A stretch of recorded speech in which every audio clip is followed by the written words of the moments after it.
I was going to show you guys with a bot on Discord how the last few days of my Legend League went, but it's down or something because I can't get it to load, which normally it works every time. So I'll just kind of show you the log real quick. If we go to my offense, you can see on this account, there is not a single fail. Let's go ahead and go over to my main account. On the last 3 days between my two accounts, I only failed one attack. And it was a 99% time fail. So that means 47 of my last 48 attacks were triples, and it was using, let's see if we can pull up the army here, this Furnace army. So today in this video, since it's day one in Legend League, we're gonna get a bunch of rushed bases, and it's hard to really find out if armies are good or not. I'm going to share with you guys some replays, and we are going to break down some very common mistakes that I'm seeing people make with this army, and then give you guys some helpful tips in order to become a little bit more proficient in this army. And this is coming from people that have attacked me in Legend League with this army, friendly challenges that I'm seeing people do, as well as comments from people in Discord and YouTube. So let's dive into the video and see if I can help you guys get a little bit better with this army. I'm going to put this replay at the very start of the video, and I'm going to break the attack down start to finish and kind of explain what the whole point of everything is. So with your Royal Champion, you basically want to clear some of these trash buildings because the Royal Champion is going to target defenses and your Warden doesn't, right? So it speeds the attack up a lot. That's the whole point of the first part of this. After that, you've got kind of a nice funnel where you can put your Warden on either like side A or B. Doesn't really matter on this one because it's symmetrical. And you're going to use your Warden on one side and your King and your Queen on the other side. And you're going to use the Siege Barracks on the King and Queen side to get them into the base, if that makes sense. You want them inside of the walls, and you want them to be able to take care of some of the dangerous parts of the base. Let's go ahead and watch the Royal Champion charge here. This is kind of the idea, and then I kind of go up. So we do kind of set a nice easy funnel for the Warden. Obviously, on a base where there's a Rage in his core, you want to fireball anything in the core. It doesn't really matter if you get the CC or not. Just anything in the core is totally fine. This side of the base looked like easier to launch my fireball than this side of the base, which is why I chose this side. So I'm going to let my Warden walk for a little bit. Oh, just kidding. I just launched fireball immediately. I have no idea. Okay, there we go. And then after we've got our funnel set, right, we've got this area of the base gone. We want our Warden to walk this way. We put our Siege Barracks over here, and we want our King and our Queen to enter this. When the Warden, or when the King gets right next to this Expo is when I'm going to pop his ability. What I do not want to have happen is for my King to walk to this Expo, kill it, and then walk outside of the walls in order to go around. I want to pop the Earthquake Boots and Spiky Ball a little bit earlier than I normally would on other attacks to open up all of these walls to, one, allow my King and my Queen to get access to the Town Hall, as well as the defenses that are kind of on the back end if they can live that far. But two, it will just make it so that they don't walk and my King ability is actually useful, right? That's kind of the idea behind how you use the Siege Barracks with the King and the Queen. Further on in this video, I'm going to talk about some of the do's and don'ts. So I'm going to get into the specifics after this, but this one's just to kind of simply break down the attack and what the idea is. If for some reason you really struggle to get the Town Hall and your heroes do walk, that's why you have the recalled Royal Champion with the Rocket Spear, right? It would be very easy to put the Royal Champion right here and just Rocket Spear the Town Hall and clear the core that way. It is a fantastic tool, and if you don't need to do that, then you can just use her anywhere else. And you'll see I've got one Earthquake left over and a Rage. I really like the Rage with the Royal Champion and the Rocket Spear because she one-shots a lot of buildings with an Earthquake and a Rage, and then two-shots every other building. So some are one-shot, but there's nothing that's three-shot with a Rage that's been Earthquaked with the Rocket Spear, if your Rocket Spear is maxed. I don't know if yours is, but... so that's the idea behind the Rage. I really like the Rage to just one or maybe two-shot buildings to allow everything over, but this one's absolutely crushed. You can see we've got the King alive. Looks like the Queen died, but man, this one's absolutely wrecked. These Rage Invis cores are obviously hard countered by the strategy, but let's get into some of the other replays, and I'll talk to you about some of the mistakes I've seen people make, as well as some ideas for things to help you guys get better at using the army.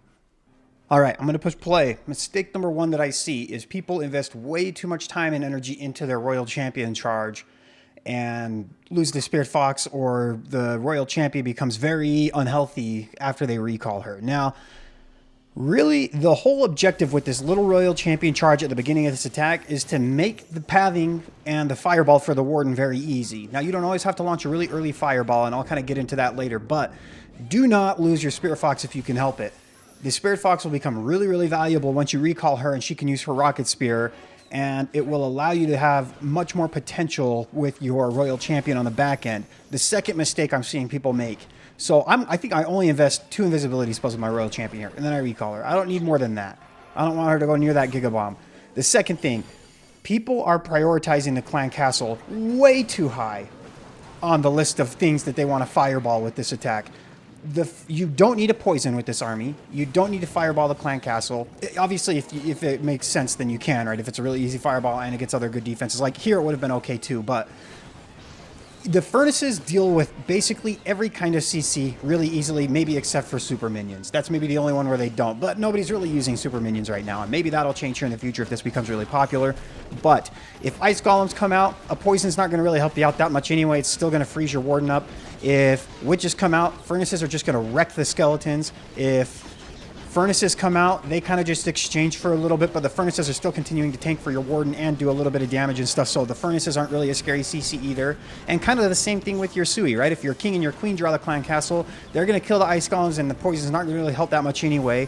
You have furnaces on their side anyway to help. It's kind of the same thing, right? With the witches or other things. Again, super minions may be the only thing that they don't really help with, but nobody's running those at the end anyway, or right now anyway. So don't make the Clan Castle the most important thing that you're going to fireball. And then another mistake that I'm seeing people make is they're using way too many invisibility spells to launch a fireball. Maybe 1 or 2 at the most is what you should be using. I will tell you right now from experience, because I've used this attack just a ton, it is so much more important to save the invisibility spells for your warden rather than getting a better fireball, because there's only a finite amount of damage that a fireball can do, but there's an infinite amount of damage that your warden can do, right? Because he has unlimited sustain with these healers. So do not risk having less to support your warden to get a better fireball. It's not worth it ever. Obviously, if there's like an Invis Rage core on a base, then that makes sense, right? Because outside of that, there's not going to really be a whole lot that scares the warden anyway. So that might be the exception to that, but 1 or maybe 2 invisibility spells at the most is all you should ever use to launch your fireball. Don't be using 3 or 4. It's just a waste. And it will maybe put your warden at risk later on if there's like a ricochet cannon and an X-bow that lock onto him. All right, let's talk about the furnace placement and the amount of furnaces that you're using. I find that people just kind of put a ton of furnaces down right at the start, and they kind of just spam them all down. And obviously, this attack is so good that you can still 3-star doing that, right? But let me kind of talk about it. Let me wait till we recall the Royal Champion here. We let her get rid of the king. We kind of got lucky here. All right. As we are getting ready, I'm going to let the warden just get a few of these buildings down. We're going to launch the fireball.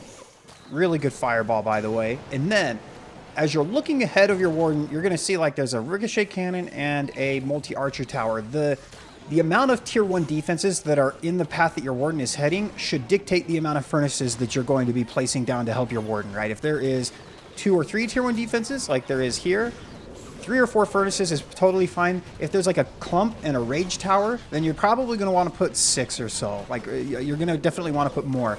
If there is not very much scary stuff in front of your warden, then you can put like 1 or maybe 2, and then you can put more with your king and your queen to help them get a little bit more value. But I see people, they're so used to kind of copy and paste style attacks that they just, as soon as they launch their fireball, they put 4 furnaces down with their warden, they put the siege barracks and the furnace down with their to set the funnel for their king and the queen on the other side, and then they don't put anything with their king and the queen, when really sometimes you should be putting less furnaces with your warden and more with your king and your queen, because they're going to be taking on a part of the base, and the warden's going to be able to deal with everything just fine anyway.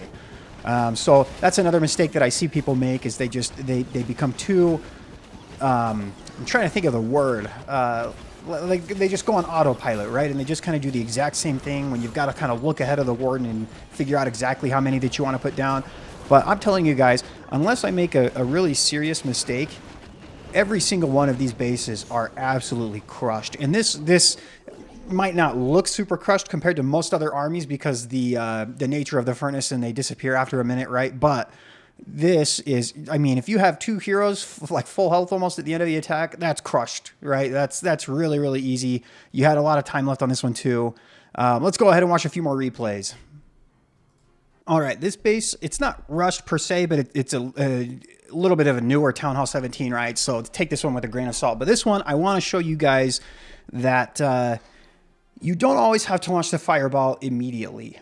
You can wait. The whole purpose of the fireball is really kind of to save time or to keep the warden from dying in this attack. So if you don't need to use the fireball to keep the warden from dying, then you're basically using it to save time. So you don't necessarily need a massive fireball, and you don't need to use it early on, right? You can use it at the very end. And this one is kind of proof of that. I'm just going to ×2 it through the rest of this attack, and then I'll hop on my mini because I have some good replays that I want to share there. And on those replays, the last two that I'm going to show, I'm just going to walk through start to finish my thought process. We're going to stop talking about the do's and don'ts, and then I'm just going to show you guys why I put the Royal Champion where I did, why I put the Warden where I did, why I fireballed what I did, and we'll break those replays down that way. But this one, I just wanted to show you guys this replay specifically. This is actually the very last raid of the season, so this is the raid that got me. I actually finished just outside the top 1,000, and this is the attack that got me there, so I was kind of surprised to see this base that high in Legend League. But yeah, you can see I still have not used my fireball. Still haven't used it because I'm like, well, if the ward's not going to die, I don't need to use it yet, right? He's still alive. What the heck? Okay, so I probably could have swagged it, to be completely honest with you, this raid, but I do use it at the very end just to use it because I needed to. Or just because I could. Yeah, just use it right there. Literally, I didn't even have any earthquakes left over, but we have 2 invisibility spells left over. Just to show you guys the strength of the army, right?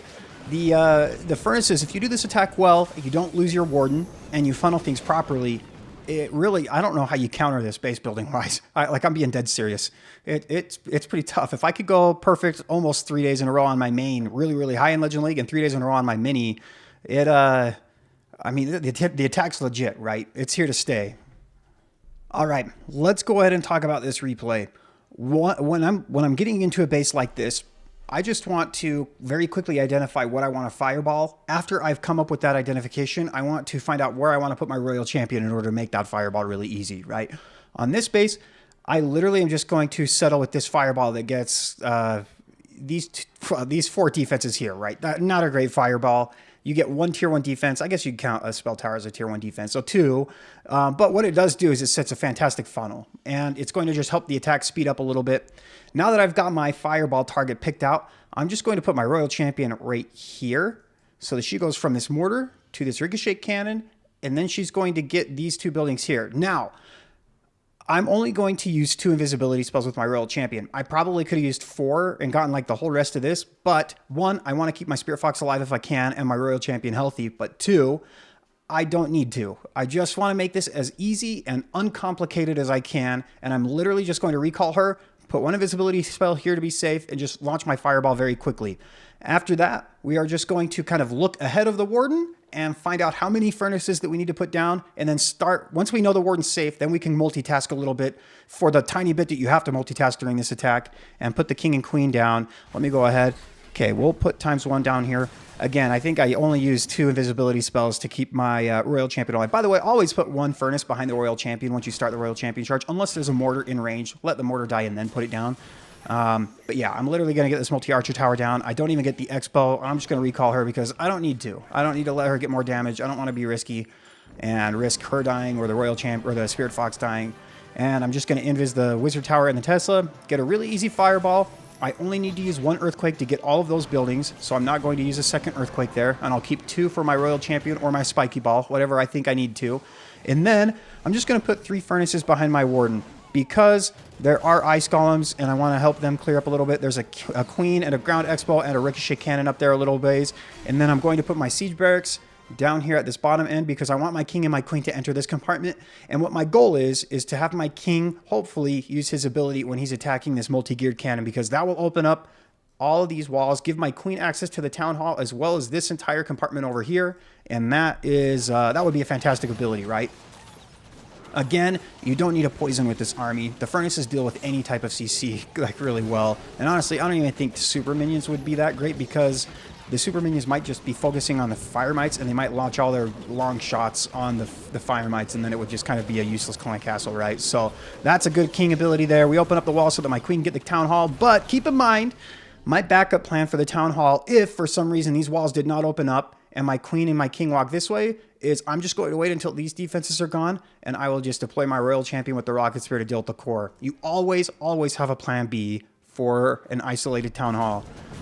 Okay, as we are going up this left-hand side here, I can see that there is a ricochet cannon, a monolith, and 2 heroes. So I'm going to put a couple of extra furnaces just kind of along this side to help my warden. 1, that will speed things up, but 2, it's going to help tank for him so that he's not going to be tanking the ricochet cannon and the monolith. If he can tank one of the 2, that's totally fine, but we don't want him tanking both. And honestly, if he tanks one of the 2, that's a good thing, because then the fire mines aren't being taken down, especially the ricochet cannon.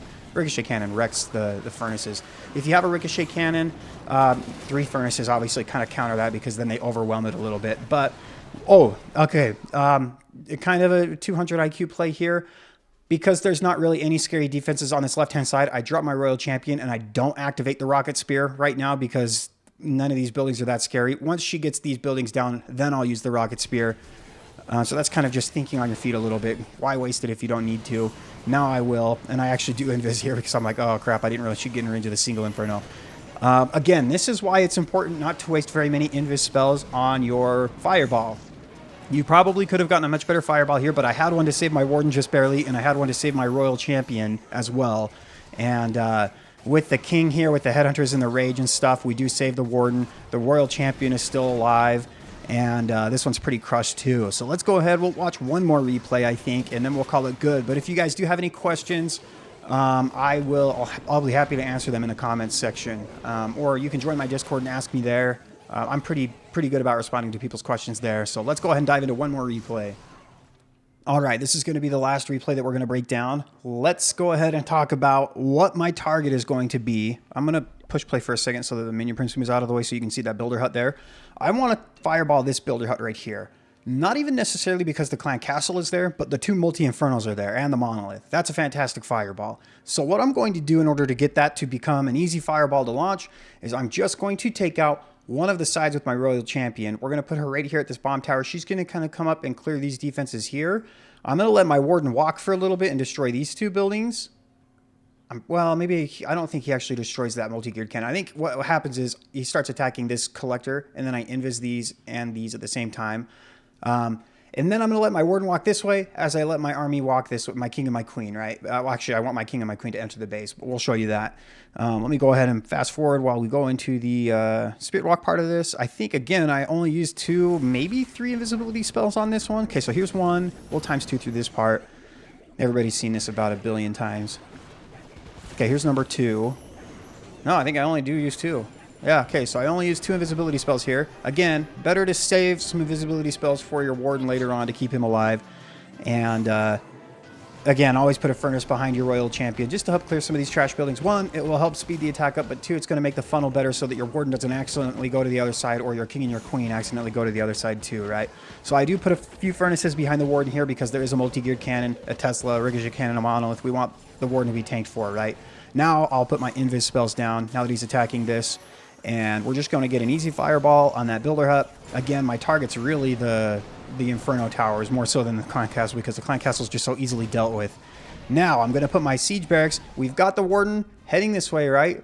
And we've got our funnel set here. So we want our king and our queen to enter here. And because of that, we're going to put our siege barracks and a furnace right over here on this end to clear some of these trash buildings so that the king and the queen walk toward the middle of the base. Now, I want to show you guys a wall breaker trick that I think most people would kind of rush and do incorrectly. But you know me, I'm a pro, so I don't. I do it correctly, not incorrectly, if I can talk. Okay. There's an expo right here on this wall, or behind this wall. I want to wall break this wall right here, but if I put a wall breaker down right now, because this expo's here, the wall breaker is going to break this, because the closest building behind a wall is this expo. But if I let my king attack, or my queen attack and kill this expo, then put my wall breaker down, then it will go to this wall here.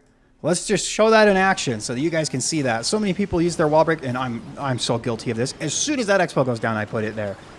Then I can wait till my king gets a little bit further in before I use the earthquake boots and spiky balls. So, little trick if you didn't know that.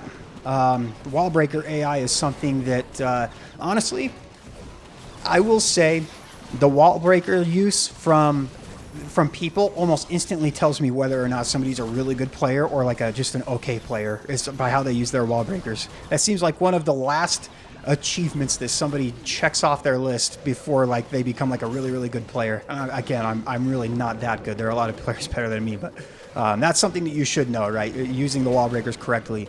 But yeah, this one's crushed too. Again, if you just keep your warden alive, don't be risky with your royal champion at the start of the raid. Don't be risky with your fireball. Don't use all of your invis spells at the beginning of the raid with your spirit walk or with your fireball, and then just funnel things correctly. Like, it really is hard to fail with this attack. And the only time that you have to multitask at all is when you're putting the siege barracks and your king and your queen down. Other than that, it's pretty self-explanatory and basically spam.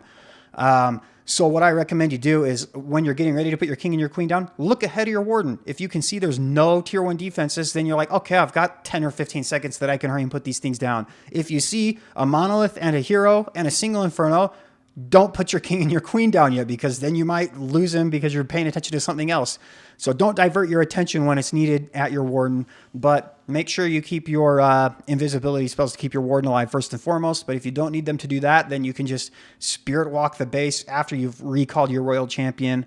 Man, I'm telling you guys, I'm almost ready to call this attack stronger than dragons or root riders. That's how much success I'm having with it. And hopefully you guys have as much fun with this army as I do, because I really, it was refreshing middle of last season to have this attack kind of pop up, and it made it a lot more fun to finish the season, because I really do get bored doing the same attack every single day. So anyway, that's going to do it for this video. Let me know if you guys, again, have any questions, and I'm happy to answer them, but that will do it. I'll see you guys next time.